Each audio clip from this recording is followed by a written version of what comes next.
Today on Sagittarian Matters, we are talking about the Queer Ultimatum Season 2 in a special crossover episode with the Gaymazing Race, featuring Tongson, Greta LaFleur, and Poulomi Saha. Stay tuned.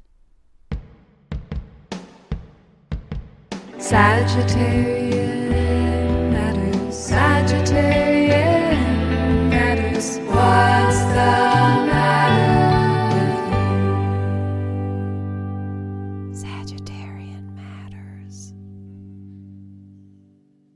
Hello from the Sagittarian Matters Social Distancing Studios in Los Angeles, California.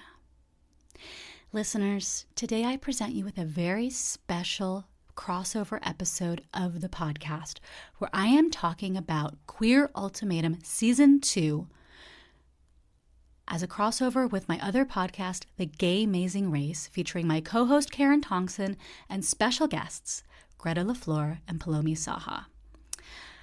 Queer Ultimatum is kind of like our sports right now. The four of us have a very robust group chat about this television show, as we did last time it came around about 2 years ago. I have another group of friends, we call it the Old Tomato, and I can't even tell you what the group chat is called right now because it's a direct quote from the show that is really disgusting. But I was so thrilled to talk to them about the show, and I hope you really enjoy it. And if you want to know what the Gaymazing Race is, it's my other podcast. In 2020, Karen Tongson and I, who are both really intense about The Amazing Race, a reality competition show where teams of two race around the world for $1 million, we decided to talk about this show together and talk about the gay representation on the show over time. And now somehow we're in the loving arms of CBS and we get to talk to all the teams as they get kicked off the show. And sometimes it's harrowing because I've been making fun of the teams all season and then we're face to face with them. And sometimes it's glorious, like when a gay team wins and then they sing the theme song back to us. Anyway, that's my pitch for the Gaymazing Race in case you end up wanting to listen to it or you're interested at all. And you don't need to have watched the Queer Ultimatum Season 2 to completely understand this podcast, but I think it might help. And I want you to know there aren't a lot of spoilers because we didn't get very far. We meant to talk about 7 episodes and we got to talking about, I think, 1 episode because we had to go so deep on the cast. Anyway, please enjoy my talk with Karen Tongson, Greta LaFleur, and Poulomi Saha. P.S. The Gaymazing Race theme song is by special friend to the show, Kaya Wilson. Enjoy.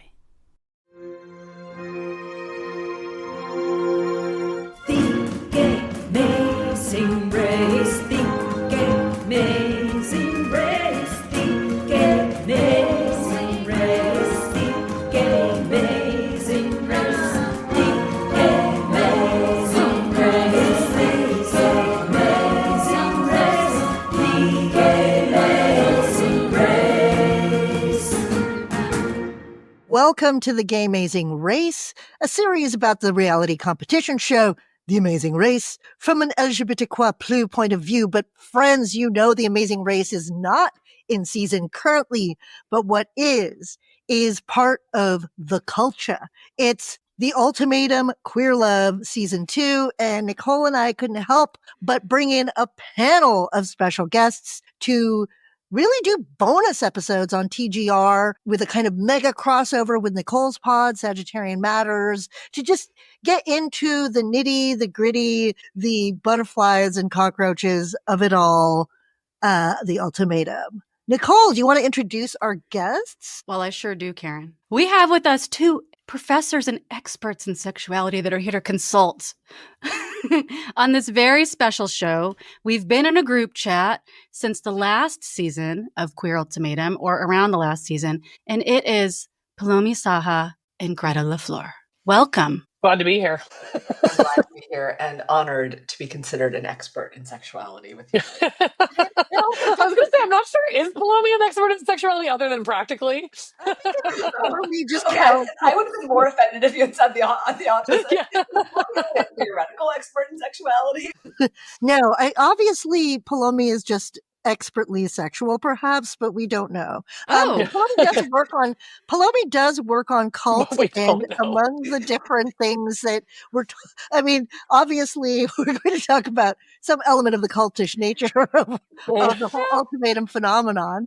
Well, Whatever. I'm currently being pursued by the Church of Scientology for defamation, so maybe we could spin that in here and give them something else to chew on. Hey, congratulations on that. I also want to remind everyone who's been a day one listener of TGR that Poulomi and Greta were guests before new seasons of The Amazing Race resumed, and they were one of our fantasy league teams, which is apropos because now we're all basically in a queer ultimatum fantasy league, which we'll discuss at various points, maybe not thoroughly in this episode, but let's just get into it right away because I feel like we need to really just kind of jump into the personalities, who everybody is. Nicole, it seems like you wanted to interject here for some Yeah, reason. I need us to all state our bias. Can everyone describe their own hairstyle before we go into this? Because we are going to be doing some hairstyle reads. So Correct. I'm femme, I guess. And I have bangs and long hair, and it's long all the way underneath. All the hair is long. Universally long. Universally long. There's no undercut here. Can you all declare your majors now? Poulomi, do you want to go next? I think I have a modern mullet that I'm so glad to see already aging out into an old lesbian mullet. So I you would have say, good, sorry. good. I was going to say, I love that. Like it's like is it your Benjamin Button mullet, but it's like actually aging in the proper direction. I'm going to have this mullet until it is age appropriate again, which is right now. I mean, I've got the curls. I've got the kind of rangy mullet voice these days. I'm going to be a mullet for the rest of my life, God willing. And the highlights too. Highlighted mullet is, I think, an important thing to underscore. Greta, you wanted to interject? Yeah, so no, I wasn't trying to interject. I'm sorry. I just kept thinking it was my turn to talk.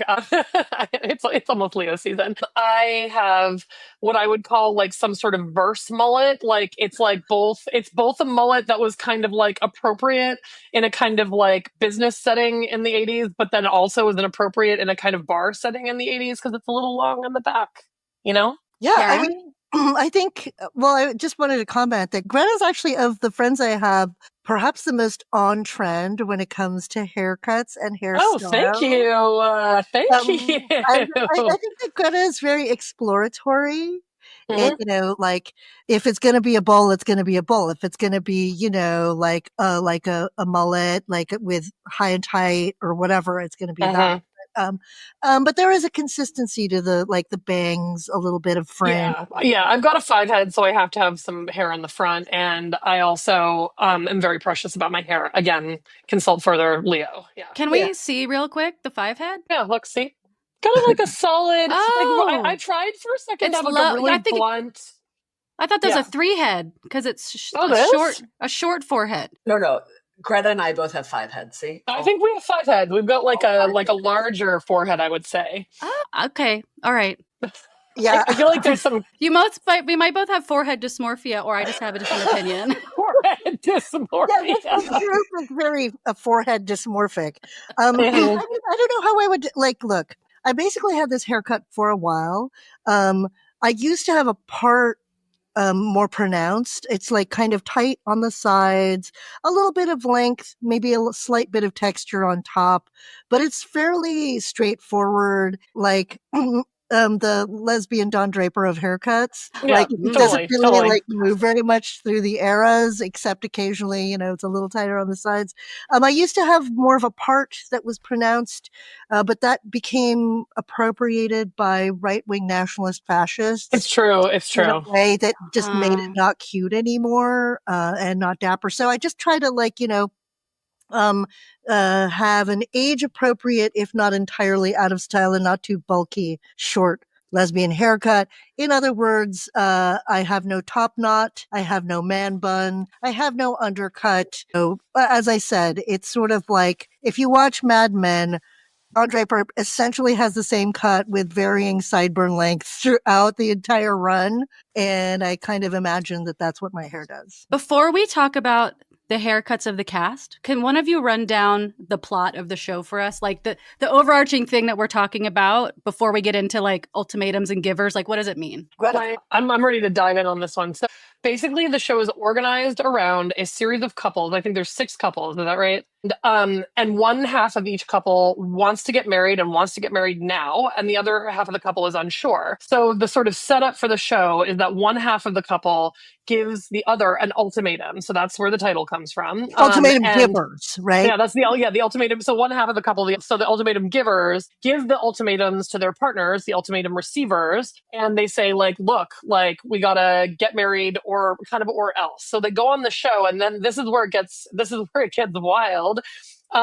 They split up the couples, so the couples become exes on the first day, and then they all sort of date around with each other, and then they're asked to make a decision during an episode that's called The Choice at the dinner, where everyone's constantly drinking from these weird silver goblets that look like they're out of Game of Thrones.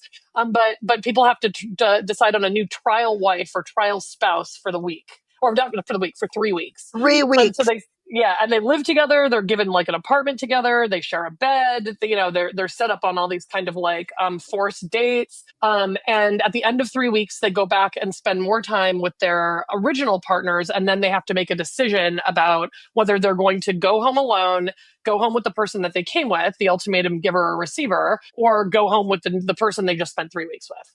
Is that a good assessment? Excellent summary, Greta. Also, I wanted to add just a footnote about the opaque goblets. That those are a staple of reality dating shows at this point, and it's because of continuity editing issues, right? So that in this sense, if a conversation happens later, but for plot reasons, they want to insert it earlier in the same scene, you won't be able to tell based on the varying drink, the fullness of drinks. So that's why the Game of Thrones cups are prevalent in the ultimatum and elsewhere. So that's the premise. And the parlance is that people call the people who they came with their exes, which is very lesbianic. I mean, I guess the straight people use these terms too, but for me, it feels endemically lesbian to instantly have an ex that's like in your milieu and that other people are dating. Yeah, exactly. In front of you. Yeah. But let's dive in. Should we dive in now to the cast and the ultimatum givers and receivers? Let's start with AJ and Brittany. So together for 5 years. Wow, that's one of the longer standing couples. Poulomi, do you want to give us a quick description or your impression of Brittany and AJ? So I have to say, I was surprised that they'd been together for 5 years because they, like all of the cast, skew younger. They are solid mid-Saturn return, which is appropriate for the genre of the show. Brittany, by all accounts, has her stuff together. Yes. She is, I think we saw somewhere the astrology, but I'm going to guess Capricorn because... Virgo. Okay. Very clear. She is checking off boxes. She's self-made. AJ is clearly a kept them. It is entirely... AJ is she, her, just to be respectful of pronouns, but yeah. I'm so sorry. I was going to say, man, so I've been trying to gender appropriate myself. And the terms of their conflict seem to be that Brittany's got her stuff together, and AJ claims that she can't be with a goddess like Brittany until she has her stuff together.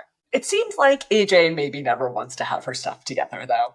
There is some kind of perpetual adolescence certainly happening, and for all of that, I'm so devoted to you. AJ hit the ground running so fast. Yes. AJ did one of those police rollouts out of a moving vehicle. He was just like, I want to knock through everybody. And AJ was the first point of real drama because she got into it and was having deep U-Haul conversations with 3 genuine people. Connections. Yes, genuine connections, talking intimacy and romance with 3 people all at once. And it did not go so well for AJ when it came to the choice because of it. Let me just say, and I think I texted this to Greta on the side, is at some point it felt like AJ was the living incarnation of that song Mambo Number 5. A little bit of Erica in my Yeah. life. It's like AJ was like bopping around Mambo Number 5ing her way through the entire cast, through most of the femmes of the cast. Who does she Can I refer to add- can I herself add- as? DMX? She refers to a DMX song. Yeah. But can I add one detail about AJ, which is that I did when I watched several episodes. I think we watched the first 4 episodes on Wednesday night when it came out, and I watched it with my friend Caleb, who's a Libra, and Caleb also as AJ is. And Caleb really defended AJ and was like, no, it's not that like AJ is being manipulative. AJ is just a Libra and like could fall in love with anyone. And I do actually think now where I'm on episode 5, or I just finished episode 5, I kind of have come around to this story. I think that AJ is just like AJ just like popped back out of the closet of their like coupleness, like into their singleness, and was just like ready to jam. I'm kind of here for AJ. AJ is a relationship chameleon for sure. Yeah. You could see it even on like each individual date. Whoever the other person was, AJ was like, what can I be to reflect back at you what you want? Dangerous. It was working. It was working for some people for a minute. I love that term, relationship chameleon. Also, that makes me think of a song that I've heard recently that I haven't heard in a while, but that is also apropos to AJ, which is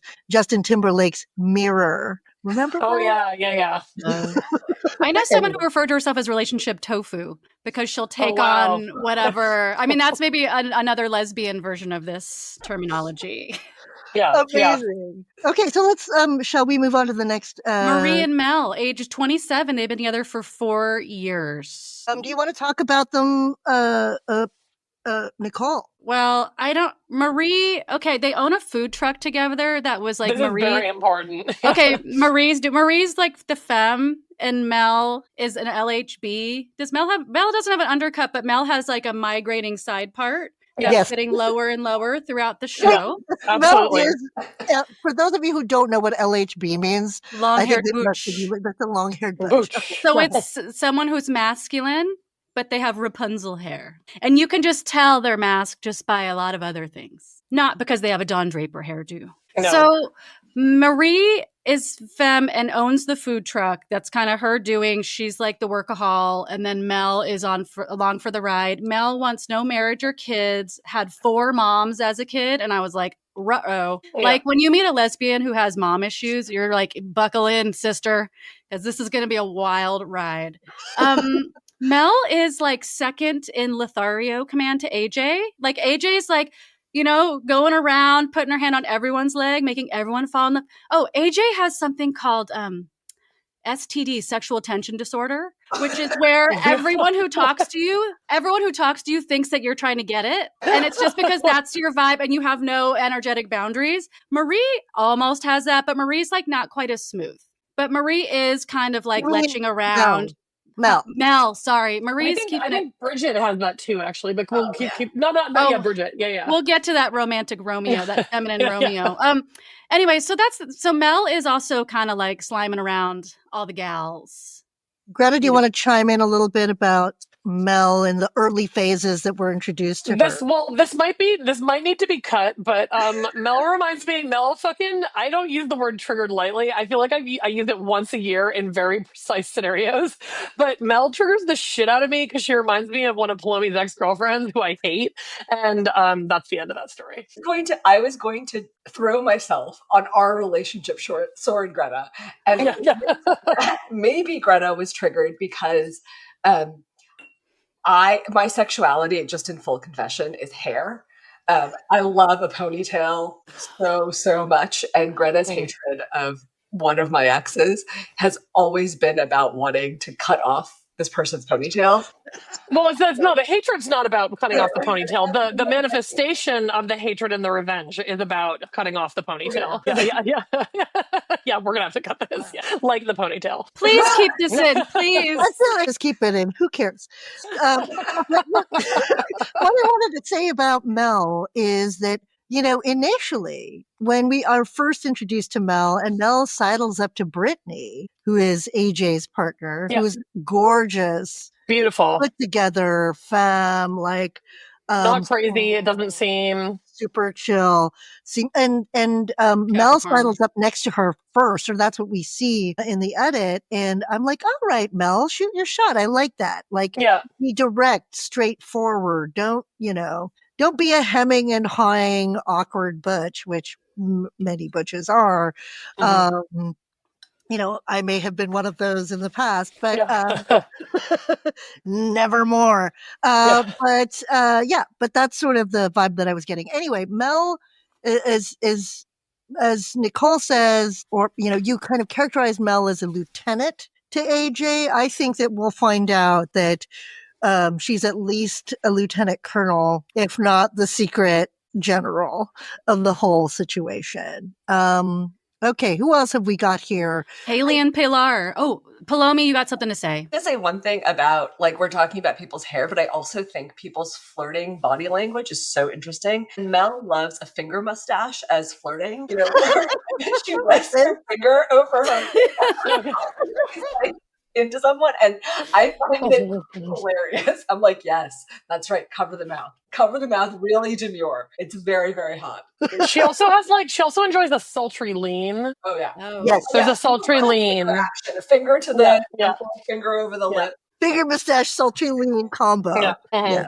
I just was Oh, right. imagining myself in all these montages of AJ, like getting it with people and Mel. I just imagine them montaging to me going, Yeah. just grimacing, frowning, doing a full dewlap like Kermit the Frog, like recoiling. Just like arms crossed across my chest, being like, I don't know. Yeah, no.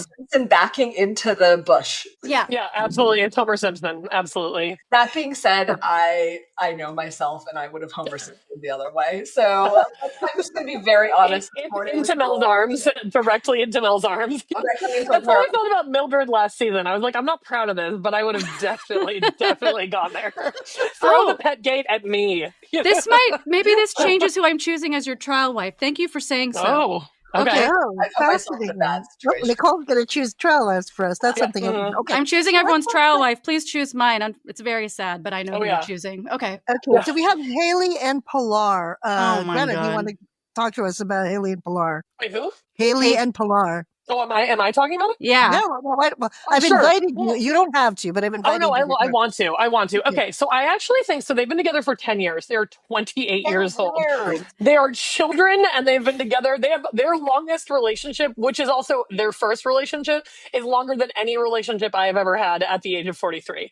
However, okay, so I think that they are profoundly mismatched. This is one thing to say. Pilar is basically just horny, mature, and ready to go. She's grown and sexy. She wants, she was the ultimatum receiver. So I think that like Haley wanted to lock Pilar down. Haley's a Taurus. Wait, what's Pilar here? Does anyone remember what Pilar Let me is? take a quick look. I have a. Yeah, thanks, KT. I'm guessing Virgo. Haley is a Taurus, and Pilar is yet another Libra. She's a Libra. There it is. But I love Pilar. Pilar is one of my favorite characters. And she just, Karen and I were texting about this, and we were like, Pilar just wants to get railed. Like, she's just like, she's had sex with one person, and she's just like excited that she's down to clown. And we'll get there, but I would say that her choice was to rail or to be railed. I mean, she rail just or wants be to railed. She's a Libra, like the scales. And then Haley is a Taurus who, like, I do think we'll get to that in a minute, but ends up with one of the better matches, trial wife matches in the show, because like basically she's like into Taurus things. Like she brought her meat thermometer and her food scale with her. She loves lying in bed. Her trial wife loves lying in bed with them. They like to like have picnics and move slowly, and she just wants to like lock it in. And she's just like a tall Taurus. I just feel like they got together when they're 18 and they should have probably broken up like, I don't know, a year and a half in, and 10 years in, they're still together. Oh, and Pilar, just as a note, Pilar, her family, she came out to her family 8 years into her relationship with Haley. And as I understand it, her mother hasn't spoken to her since. Yeah. And I also just wanted to add that I pegged Pilar as Filipino, or at least part Filipino, the minute like I saw her in the previews crying in a particular way. And I just sort of, and also talking about her family. And so I it's interesting because I think she's like Pinot Latina. So she's I think maybe part Nicaraguan, is that it? And part Latina. I'm not exactly remembering the intro episode, but I do think that factors a little bit into the kind of stability you're supposed to stay with somebody forever, like from the beginning situation or scenario. Divorce is still illegal, or maybe it's not illegal anymore, but it was through like my young adulthood in the Philippines, right? It's a very Catholic country. That said, Pilar also presents as someone who has many enthusiasms and interests. Like when she's vibing initially with AJ on their dates, Pilar talks about, I made music and I make art and I do all these different things, right? She's really into glass blowing. She's mentioned that. We love talking about glass blowing. She mentions it so much. Yeah.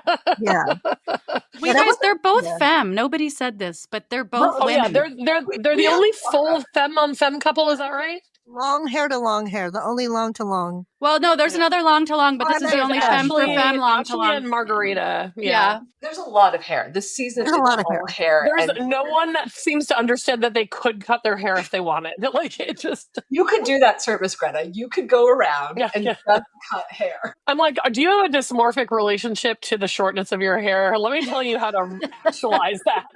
Everyone has a bowl cut by the end, and you're like, it's a step. It's a step in the right direction. I was like, we've started. Yeah. All right, let's get to Kyle and Bridget. Oh, sorry, Karen. Oh, God, yeah. Can I also just step back for a moment and just say, because we were mentioning long hair, and we talked about Mel and Marie, and I think it's telling that we spent all of our time talking about Mel, but very little time talking about Marie, who is a Virgo and who is a partner in this food truck enterprise.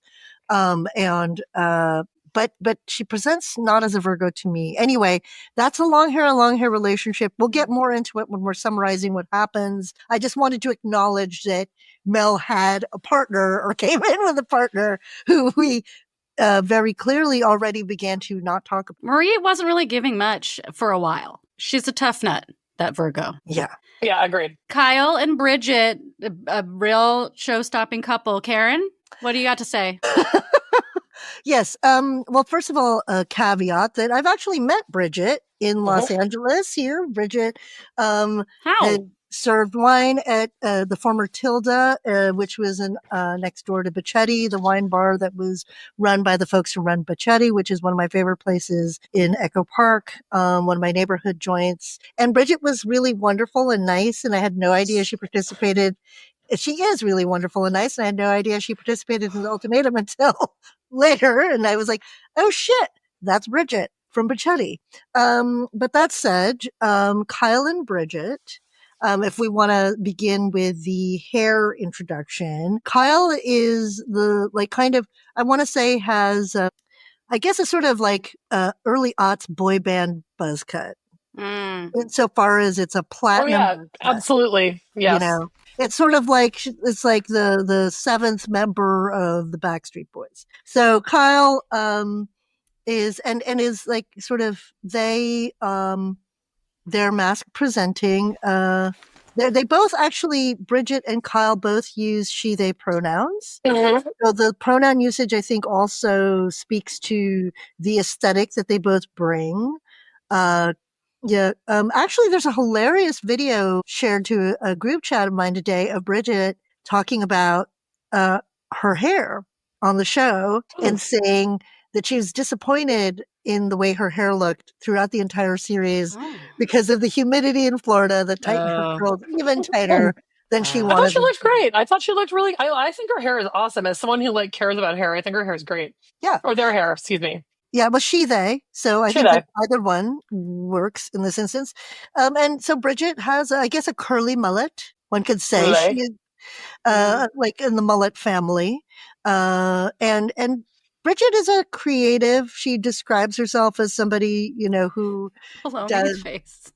Sorry. Everything about it is just so LA. The mullet is LA. I'm a creative is just I here in Northern California. I'm reflecting back at you. I was about, you are my mirror. Oh, anyway, so it is. I did want to say they're very LA couple. Mhm. They're kind of like, you know, in that sort of she they way.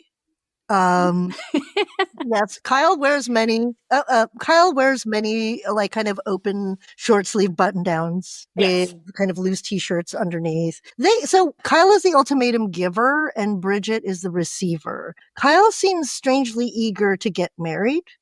And Bridget seems profoundly ambivalent about it. And I think a lot of it has to do with, and I don't want to put words into Bridget's mouth, but Mhm. he's essentially like, Kyle is boring. I, I mean, Also, Kyle is not spontaneous. Kyle is kind of routinized and could zhuzh things up a little bit, make things more exciting, just as a kind of lived experience of coupledom. I don't know if that's a fair assessment, but what do you all think? Also see like in a lot of these couples, but especially in Kyle and Bridget, different forms of what marriage is supposed to be and when you have it. Bridget I think she's in what I would call an extended queer adolescence. In addition to being a creative who has a bunch of jobs, I think she also tells us that she was at one time a Red Bull girl. that's right. That's right. She does say that. That's right. That's right. Cobbling together work so that she has time for her art. She also mentions that she euphemizes it, but my guess is like she lives in some shared house where, it's a little more like scrappy. And my sense is that Kyle looks at their 401k every day to make sure that like it's ticking in the right direction. Like Kyle seems kind of steady and stable, and my guess is that they do not live together, which is part of what makes this whole ultimatum so strange. But I think Kyle is an adult, and Bridget is really trying to forestall joining her in adulthood. That's a great Oh, summary. that's so interesting. I have a little bit of a different read if I could just throw it in there. Okay. Oh yeah, I think of Kyle as a lot more nervous, like kind of anxious. Anxious attachment style for sure. For sure, but also just in general anxious. That's the vibe on the show, and also but definitely anxious attachment, and really like wants to like lock this thing down and have a little bit more of a traditional view of like what marriage is for. Like we have that moment where we get to hear from Kyle's parents. And we know that Kyle's mom gave Kyle's dad an ultimatum before the show even existed. But then also. Like Bridget says that thing, like, I'm not really sure, like, what does marriage add? Like, to my mind, like, that's a really classic, almost I mean, they're both so young, but like, I think of it as almost generationally different relationship to marriage among queer people. So that feels kind of like, I don't know, in there too. Can I say, which one of you brought up attachment styles first? I did. And KT. You guys, we should have been diagnosing everyone this whole time. I would say, with the exception of Brittany seems, before she got in this experiment and thrown into anxiety, she seemed to be securely attached, but every other couple seems anxious and avoidant, bound together at the precipice of the altar. And that's what this entire show is built on. And that's what we're seeing play out in all these relationships. Speaking of, I'm saving my favorite anxious for the end. So before we get there, let's talk about Marita and Ashley, also known as Margarita. Definitely known as Margarita. Poulomi, what do you have to say? So I have to admit that when I was looking for the first clear walking red flag, it was Marita. She announced herself so messy in a way that I now want to celebrate her, because I think she has had a full redemption arc for me in just 100%. Totally. episodes. But she comes in hot. Also, like AJ, the roll out of the moving car, trying to knock as many things over as possible. And she lands on AJ. So she is the ultimatum receiver. She seems to be very interested in one thing and one thing only, because she says all the time, romance. She wants romance. I'm not sure what romance means to her. Yes, candles, maybe roses. Yeah. I think candle next to roses is extra romance, and someone saying that they feel romantic is also very romantic. So these are the parameters of romance, and that is what Marita is after. Ashley, I actually tried to count how many minutes she speaks in the first 4 episodes, and I think it's like 1.5. Yeah, it's really very little. Not taking up any space at all in the show. And my guess is that is a reflection of their relationship. She does have a kind of traumatic backstory about her lack of apparent romance that she shares, but it's a little unclear to me what Ashley wants. I think this may be one of these like anxious attachment, avoidant attachment things happening. I think Ashley wants to be held, probably not by Marita because of Marita's love of scandals, but I think she wants to be held really tenderly. But her interiority is entirely non-existent, at least so far in the show. I cannot understand one thing they have in common, which makes me want to congratulate them because there's something beautifully opaque happening there. But they are here, I think they're on two different shows. I think Marita is on a real dating show and Ashley is on, I don't know, QVC or something. I'm not sure what show but it's just, I think, a sign of the real gulf between them even before they have Poulomi Race. I'm not sure that they actually know each other's last names. Ashley's on couples therapy, and Marita is on Love Island.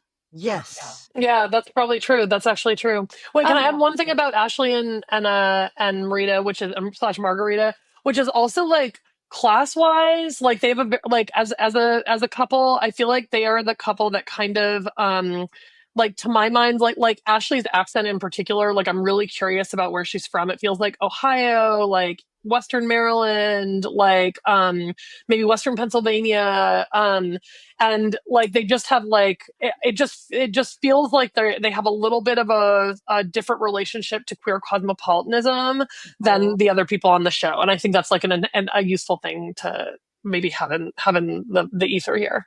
Also, let's not forget that Marita apparently had a brief moment as a pop star. As a child. Yeah, as a child. So I think there's also maybe an element of trying to restart a pop. Oh yeah, happening. absolutely. Hustle. We all do. I'll say that. So it's interesting to me that Ashley is is another Virgo. Yeah, that tracks for me. The Kind of. You don't think so? This season aren't really hitting for me as a I think it's like someone who appreciated the kind of spectacularness of, say, Mal's Virgo-ness from last season. Yes. The Virgo on display this season feels so September Virgo to me. But also, Marita is a Pisces, and having once been coupled with a Pisces, I just know that is not a thing that it works very well. Wait, did you say Virgo and Pisces together? That's like, I mean, well, I guess you're right insofar as that is my parents, and my parents got divorced and hated each other. Yeah. But it is, but there's literally there's actually what's that like 70s song that has a line about Virgo Pisces? Because they're 180. Aren't you guys 180 differences? Like you're supposed to work with a Pisces. Or you're either most attracted or most repelled from the person directly across from you. Is that what you're talking about? That's what I'm trying about. That's what I'm talking about. I did once. I mean, I was with a Pisces for a number of years and then also ended that relationship by simultaneously dating another Pisces at the same time. Oh boy. Which was just like my crucible. We're declaring our biases. Yeah, exactly. Don't roll out of a moving car, Karen. Exactly. Yeah. That was kind of the end of that whole situation. And I think that what became clear actually, because I've had a few really fantastic Pisces friends, and the Pisces I dated, like we were wonderful friends. And it may be that the Ashley Marita Virgo Pisces combo is more about a certain kind of comfort in a certain kind of intimacy that's not going to be an enduring love story in any way. I'll say. You guys, Poulomi, to speak to your point about romance, I need to say a couple of things. One, Marita said that she penned a handwritten 98-page 98 pages. 98 pages. Did she call a 98-page book or love letter that was hand illustrated for her partner? And then I like the hairs went up on the back of my neck. I got chills. I was like, oh no. And then AJ's like, that's a novel. And to myself, I said, kind of more of a novella. But also to speak to the pop star stuff, Rita was like, this maybe happens later, but she was talking to AJ about her fallen star of pop starness and how she has a sad tattoo about it. And AJ's like, let's get you back on that stage. Hand me a mic. I'll beatbox in the back. Yeah. And then We can talk about it later, but I just needed to say that about those two. Can we get to the other show-stopping couple and our final couple today at ages 25 and 27, Dana and Megan? Oh yeah. Oh yeah. Oh yeah. Dayna-Magan. Yeah. Spell it. Yeah, I don't know even where to begin. Greta, do you want to Greta. get started with Dana and Megan? I think I'll start with Megan, and someone can do Dana. Megan is, I think the first thing that we learned about Megan is that she comes from like a large Lebanese family where people are not happy with her homosexuality, and there's a lot of like hemming and hawing about like in her relationship with Dana, and like the sort of explanation we get about why she doesn't want to commit because she's the ultimatum receiver and Dana's the ultimatum giver is because of her family. But then we also remember that she went on a nationally broadcast TV show about her homosexuality. So, I mean, I get wanting to create external conditions that force you to do things. I do that to myself all the time, but that's a pretty exceptional one. Megan is also a personal trainer. In my mind, I kind of picture Megan as kind of like a really big, like Saint Bernard, like not always like just kind of wanting to do the things that a Saint Bernard does, but not wanting to do that much else. Taurus, so that's a really important thing about Megan. Very like comfortable in her comfort zone and not comfortable outside of her comfort zone. But she's always like, yeah, like, you know what I mean? She's just like, yeah. Can you talk about her hair? Can you speak to her hair? Oh, yes. She also likes the toxic masculinity top knot that we see a lot in the show. But if you look at the back, there's a very sculpted undercut. I feel like it's like sort of, it mimics like maybe like one of the ancient pyramids or something. You know, it's got a beautiful, very, very architecturally clear construction in the back. Yeah, that undercut was paid for. It was describe the hair. That's where she went. You know what's funny is in my head as I was doing that, I almost went like Aztec, and then I was like, no, it's going to be Egypt. Yeah, the right region. That's fair. Don't forget, also there are. She has the sideburn undercut. There's some kind of. Oh yeah, she does have a sideburn undercut. Yeah, it's like a around the head undercut. But there again, like not all undercuts have that triangle. Like it is like a very specific undercut. She has almost like a wedge. Triangle. Yeah. Poulomi, can you discuss Dana? I can. So Dana, I'm sorry, not Mel's partner. Dana is Megan. Originally Megan's partner, and is a Gemini. So clearly a Gemini. Mm-hmm. Like a spinning whirl of a Gemini. And her complaint about Megan is that Megan isn't out to her family because of like kind of passivity. And I think that tracks. I think Dana is very, very sharp and sees that Megan needs an external condition to apparently force her out of the closet. It's unclear to me what else she sees in Megan. I will say this with the asterisk that I have grown so unbearably fond of Megan that it's probably... I love Megan, yeah. I want to put them in my pocket and carry them around and, you know, be their emotional support animal because they need a lot of emotional support, clearly. But Dana is this kind of hot, voluptuous, like, out there to have a good time girl, and Megan wants to cry a lot. And I think Dana feels a little bit like the crying is cramping her style. I don't get the clearest vision of what marriage means to Dana other than forcing Megan into some kind of more public either confrontation or something with her family. It's not clear what else it means in terms of their relationship. So I do think that this is less about marriage and more about a kind of come out of the closet in a way that is recognizable to me. Also, Megan cried like the first or the second episode. Megan kind of breaks the protocol and goes to visit Dana to cry about wanting to leave the show. And Dana is like, you're committed to me, so you have to do this, which I find as a fascinating description of what's happening. That the sign of Megan's commitment to Dana is to break up with Dana to date other people.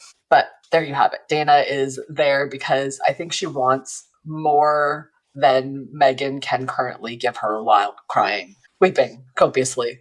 There's a little bit of a mother-boy dynamic / 100%. Tommy Dana is a mommy. brutal femtop. Like, let's also Yeah. name that. Yeah, Like, Dana's Oh, like there's a brutal part femtop. Yeah. Yeah. Can we With talk about the nails. chastity nails? Yes.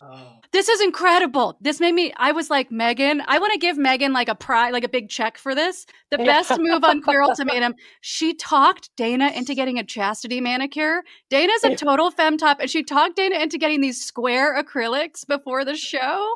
It's so funny. I'm on nail but watch. yeah, you're not doing anything with those. You're not doing anything with those. Nothing. I think Dana will not be stopped. Let's be really clear. Dana's gonna figure it out. Dana ripped those off with her teeth. She was just like, Dana's putting the cotton balls in the glove, like I read about in a just about zine. to talk about those cotton balls in the gloves. Just wait, pause and explain cotton balls glove. Is this apocryphal? Does anyone ever do this? Did anyone ever do this? No, this is legend. This is lore. Like, so basically in the 90s, people put it as they're like, hey, femmes with long nails, if you want to penetrate somebody, just get a rubber glove, put cotton balls in the end of each finger, and then put your claws in it. And then you can get it. You could get it. You could put your fingers inside of somebody without scraping them up. I'm not confident that would work. I'm not confident. Listen, I have used a dental dam. I have never even heard of a person using the glove with the cotton balls. I mean, I've used the glove, not a dental dam, but never with nails. I think it would also rip through a glove. But also the cotton ball part is it's like ugly. That wouldn't work. It's not hot. I think it would be much harder to do it too. Also, you would have like Edward Scissorhands, like long fingers. But like a long puffy hand? No. Yeah. Yeah. All to say. No, this is a latex glove. Not rubber. Yeah. Nicole did say rubber gloves, and I was like, pretty straight viewers out there. Dice do not use rubber gloves. Like a Mickey Mouse glove. Like a big white Mickey Mouse glove hand. Cabaret gloves. For cotton balls. I feel like some femmes are like having a crafting night where they're using a chopstick to put the cotton balls in the end of the glove. It would have to be a chopstick. And then at the night of, you just have it on your bedside table, and then you just get it on there, and then you have these puffy fingers, and you just go for it. Sex tips from Nicole Georges. This show is educational as well as, a kind of commentary on the culture. I mentioned dental dams because that's another thing that's like lore. Like people are like, yeah, right, who's ever used that? And it's like 5 people or one person twice in their life. I know one person who claims I went to a women's college. They were on every floor in every bathroom. Oh, they were around. They were around. I've never used one, but they are around. I used it. I did it. I did it. Dummy mommy. If I did it. That's my novel about it. I have a bunch of questions about it because I was literally just at the endodontist and he put a dental dam on me. Oh, yeah. Purely professional reasons. Sure. You got damned. You got damned. I have just a lot of questions about how it's supposed to work in non-professional context because it does not make sense. I know Well, you wish you could tape it in place, but you can't. You have to hold it in place. I don't get it. Many questions. All right, you guys, we're gonna have to move on here because I have a haircut in a half hour. So. Karen, are you kidding me? We have like 7 hours of TV to talk about. I'm sorry, but I thought we'd be able to cover it in 90 minutes. This is a Joe Rogan episode. This is like a 4-hour long. Yeah, I also have to go in 15 minutes. I'm so sorry. Yeah. Haircuts. Yeah, exactly. So here we go. We're going to have to so we've introduced all the couples at this point. We barely talked about any of the actual energy or action. We know about AJ's flirtilla the Hun. Like there's, Mel is also kind of emerging as this flirty figure. We know Megan is a soft St. Bernard butch. And I feel like we kind of have to get into the how do you call it? Some of the choices that are then made when they have to pick their trial spouses. I think that we should close this episode with discussion of who people pick as their trial spouses. And Nicole, if you want to tell us who you think our trial spouses I know. are. I was going to say, I would really like Nicole to start by telling us. Yeah. We went like a solid 10 on dental dams and apocryphal It was. femme fucking lore, but go ahead. You want to know right now? Yes. Yeah. But I wanted you guys to choose for me too. Oh, we have. Okay. And I need the dental dam was for a rim job. And it was not my idea. It was not my idea. Okay. Okay, Who picked you for their trial spouse? Who do I pick for you guys? This was really hard, and I actually tried to get outside character witnesses, and it was still too hard. Oh, wow. Me. Okay. Karen threw me for a loop because last year she chose Vanessa, who was the biggest nightmare on the show. And so, but I still, which made me think, I was like, was it Brittany, Dana? But I think Haley. I'm sorry, Karen. I don't know if that's good or bad. Karen's face.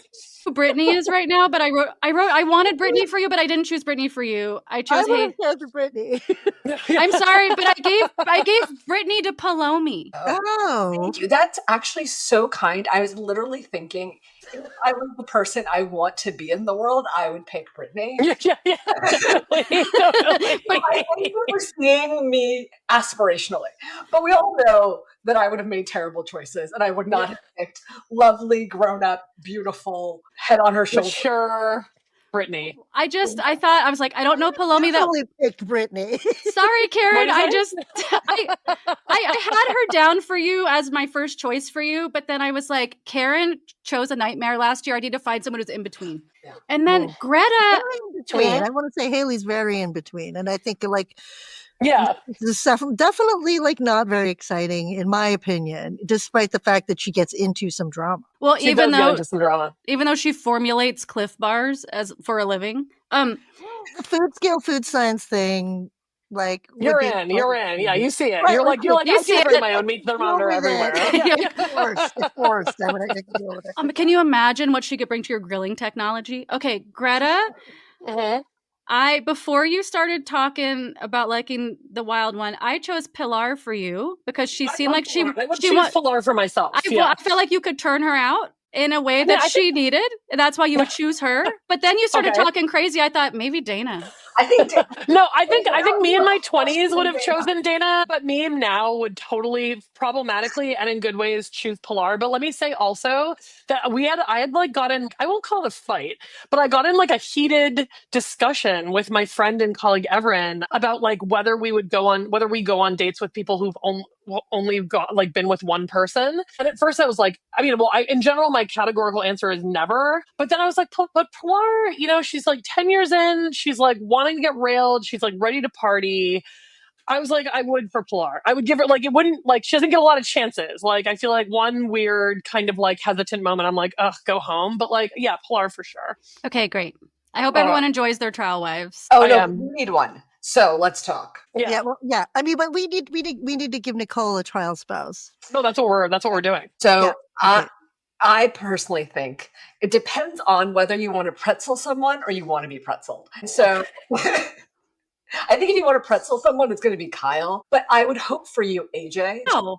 That's not where I would have gone. In that little whirlwind for a minute and have a good time, learn something. Maybe you could start a musical career. I don't know. She's ready to beatbox. I just have a lot of beatbox for you with someone like AJ. Thank you so much. KG, you want to go? Okay, so I went Megan for you. That was kind of my because I was like, Megan clearly likes people that are kind of wilder than them. And I feel I've known different things about your own dating history. And I was I felt kind of Megan lined up. But then also I feel like Megan would be into I don't know, hanging out at home and watching you draw. This was kind of, that was in there. And I also feel like Megan, this was also a wish for you because you're kind of locked in an apartment, a tiny apartment with them for 3 weeks. And I'm like, Megan doesn't seem like they'd be horrible to hang out with for 3 weeks. Thank you so much. Yeah, Karen? I was going to pick Megan as well for you. Actually, it was between Megan and AJ for me. And I thought that, AJ. The AJ thing for some reason, I feel like because AJ is such a relationship chameleon, that AJ's curiosity about what you do. Also, AJ, at some point we realized that AJ not only has a dog, but a bunny. And so I think a bunny. The proliferate animals, that's a spoiler alert for those of you who haven't seen episode 6 or 7 or whatever it is. That I think that in the kind of animal caretaking vein, you and AJ would get along. Oh, okay.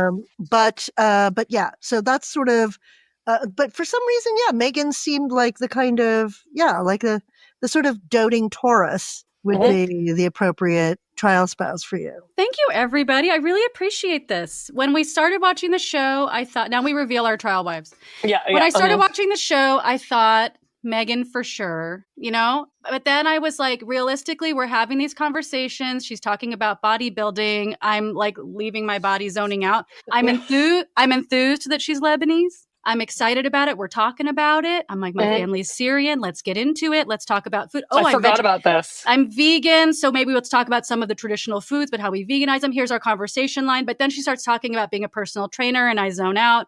She gets a little too basic. And then I was like, unfortunately, so my bet, I choose her. But then I was like, would I just end up with Kyle if the blonde hair was negotiable? And I was like, if the blonde hair was negotiable, I just was like, Kyle's like so bland and everyone else is coming on so strong that I was like, how can I just grit and bear it through this next 3 weeks?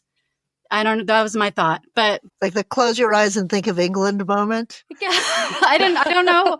I don't know what would happen when we got to our trial apartment. AJ, I didn't think, because AJ, I could see the feeling inside of me being like, oh, look at all this attention. And then I could see the game immediately because I've been 25 years old. And so I think that the thickness of the game of AJ would repel me then from AJ. And I would be like, or I think that I would give her a hard time and she wouldn't like that.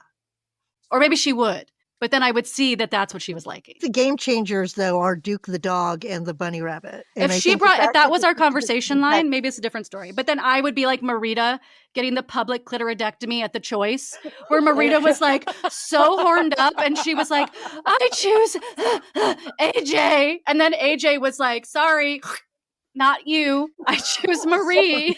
That would be me at the table. Yeah. So let's talk. Okay, let's close now. Who do you choose? I mean, I would choose Brittany. Okay. I've already said Brittany's hot. Brittany's totally together. Like, obviously, Brittany. I would hope that she would cook oxtails for me. Yes. You know, and you know, and vice versa. I like that her version of romance, like stepping up to Marita's fantasy for romance, was to like tenderly massage dry rub into chicken wings. Yeah. Like, and you know, like kind of spoke to KT. Yeah, totally. really spoke to me, you know, and so I think that we probably get on quite well. And there's, you know, I'd be interested in her entrepreneurial ambitions.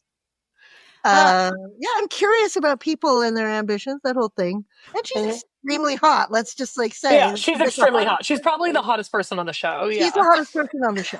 So like that, you know, I always like to pick the hottest person. Poulomi, who would you choose for real? I wish I could say that I make good decisions, but I want Greta especially to know that I've learned nothing in 20 years. Yes, that's right. I would pick Mel.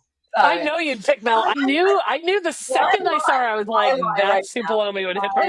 I would know exactly why it was a bad idea. And every time you walked right on in. Further and further, I'd be like, oh.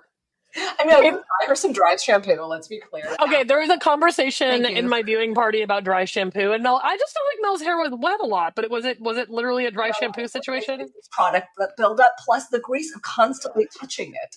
Right, indeed. That was a dry shampoo conversation in another thread too. Yeah, but I could fix her. I could.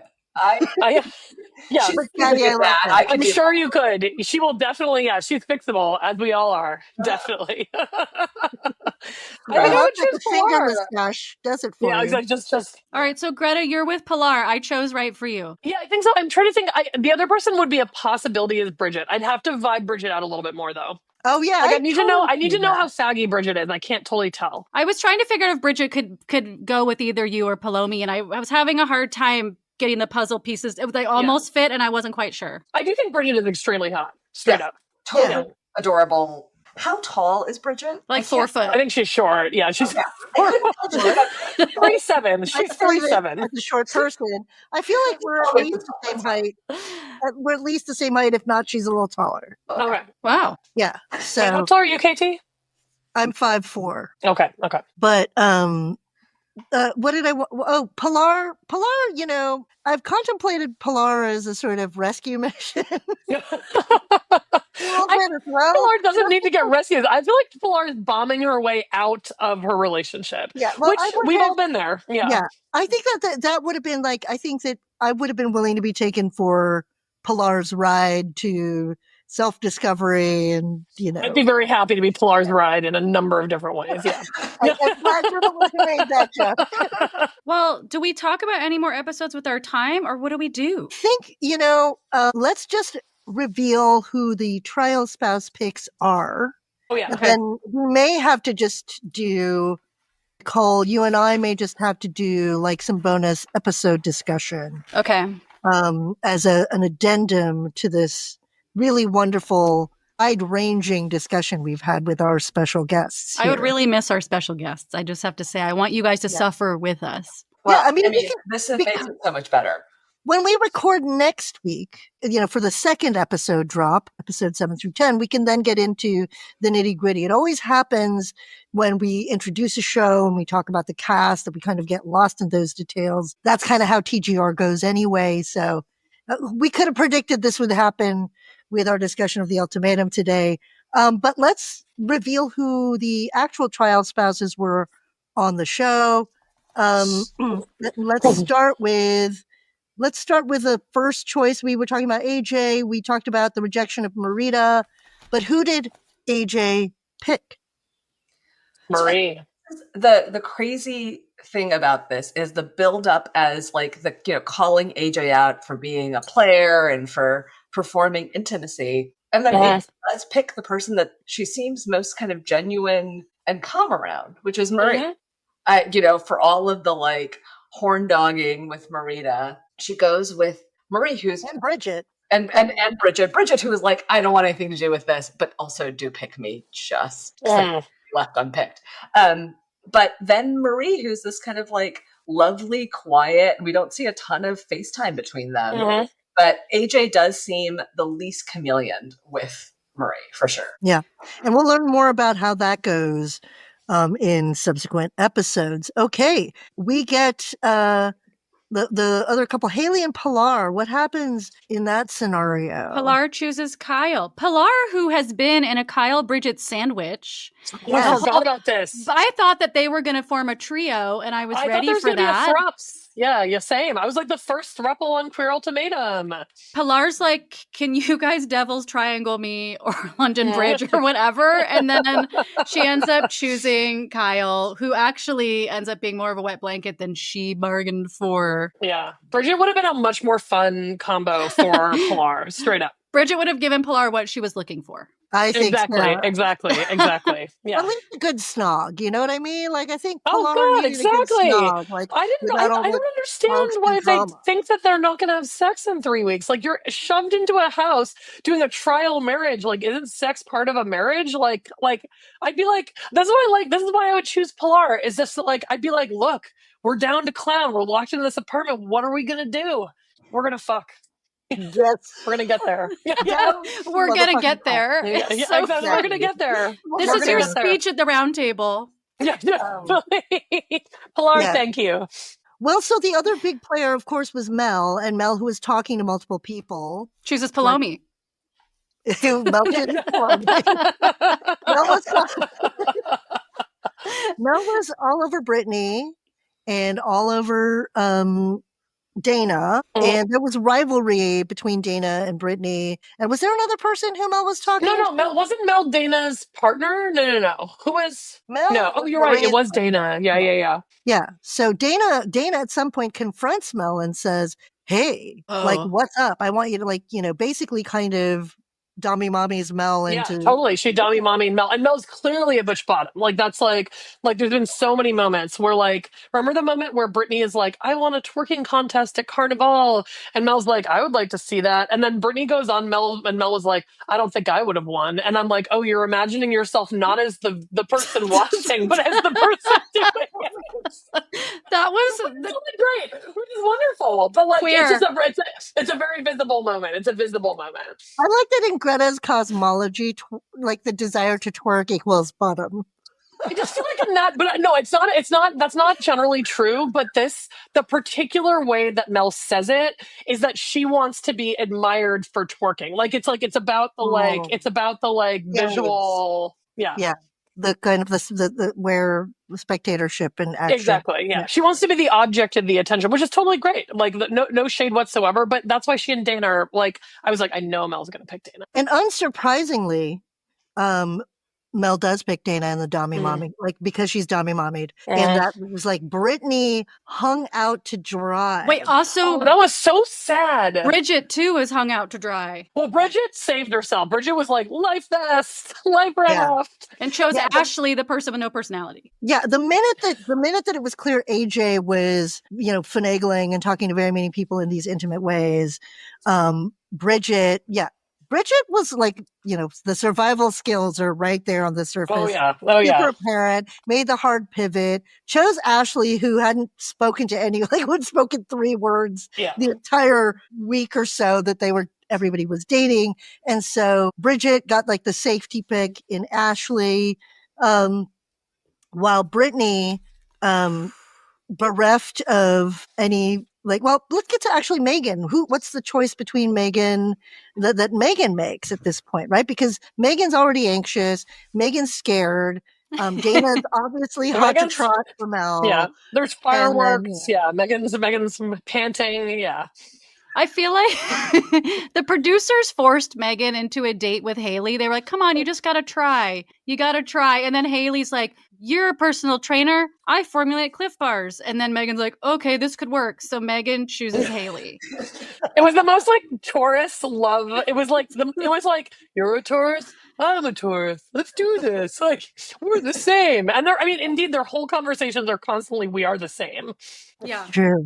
Like that Matthew Sweet song, we're the same. Poulomi, do you have any thoughts on Megan and Haley? But they're sort of in it to win it. It's just so quiet and indoors. And they're very indoorsy. Very indoorsy.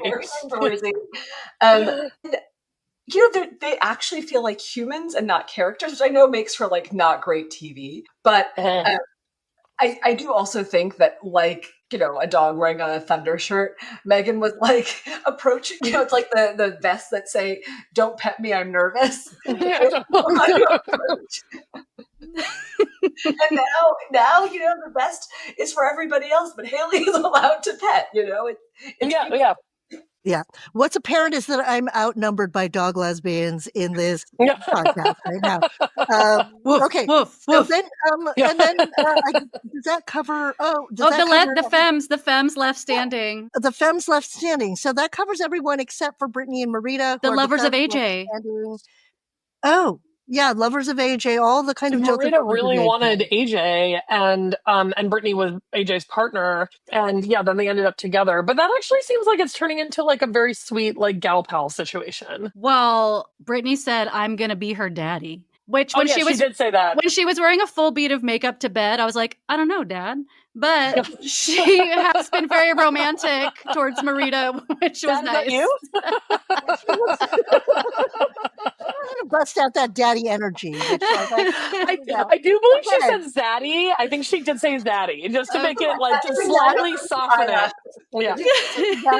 Daddy energy? Oh, I didn't. I don't think she has daddy energy. I mean, Dana has like fucking daddy energy, but like I feel like I said with deep respect for beautiful, mature, organized, wise Brittany. I don't think Brittany has daddy energy. Yeah, I don't think so either. But anyway, that would be my trial spouse. So that's again, your spouse. massaging chicken wings, having oxtail, changing the pillowcase every morning.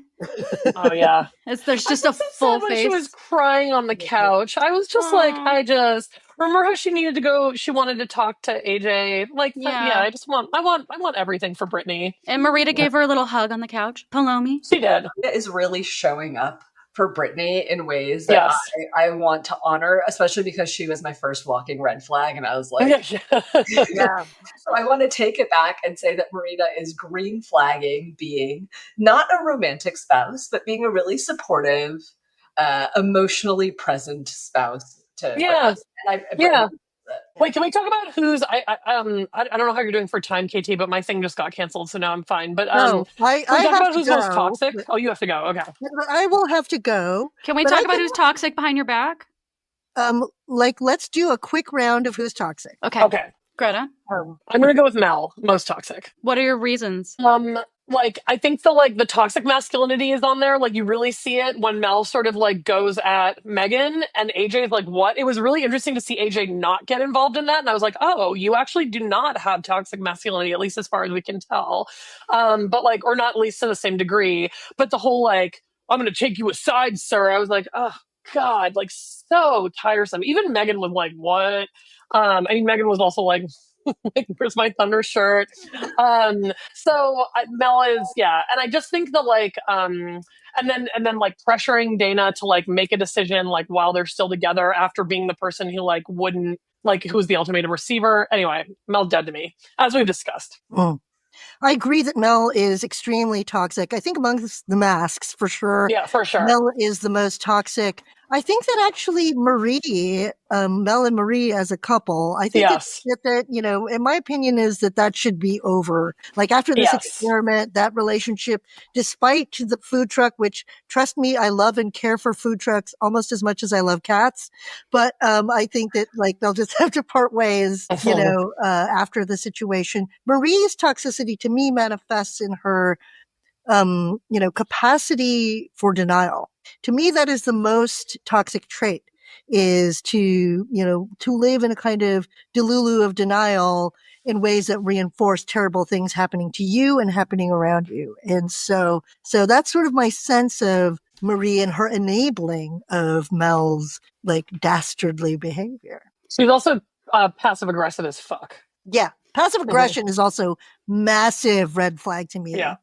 Yeah. You guys aren't going to like this, and this is a spoiler for a future episode, but Pilar, the way that Pilar responded when having gone across a boundary, I found very, very frat boy, like, well, you were leading me on. Like, I voted Pilar off the island at that point, and I wanted to go in and do an intervention, a CPS intervention on Kyle, because I was like, Pilar's like, you were cuddling me. So of course I had to stick my tongue in your mouth. And I was like, I didn't like how she was like, it takes two to tango, when Kyle said you crossed my boundary. And I didn't like that style of processing. I'm like so ready to defend her. I was like, what? There's two people. I was like, it takes two to tango, Nicole. I feel like I'm going to out myself as being toxic because my split was actually that Kyle was toxic in that moment. And I was going to say that I kind of felt a little bit like they were. Yeah.